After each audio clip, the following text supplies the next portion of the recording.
I know most of us were taught that meatloaf should be super thick and in loaf form and take an hour and a half to make, but that's not the case.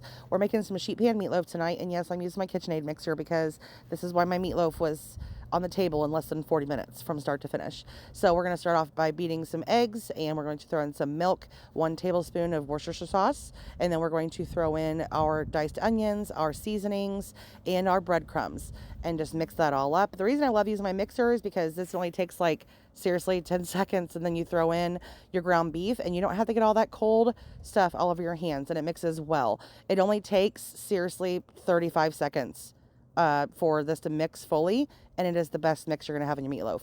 Now, I do have two different types of sheet pans. I have a pretty one and I have an ugly one. For this recipe, we're going to use our ugly sheet pan because, let's be honest, nobody wants to ruin their perfectly pretty sheet pan and get baked on grime. All right, so that's not happening.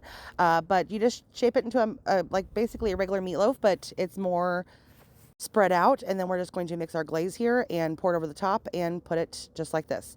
Just make sure it's as even as possible. All right, that's all you got to do. Put it in the oven at 375 for about 20 to 30 minutes, depends on your oven, and then put it under the broiler for 3 to 4 minutes until it gets nice and sticky like a glaze should be, and make sure it's at least 165, and it's good to go.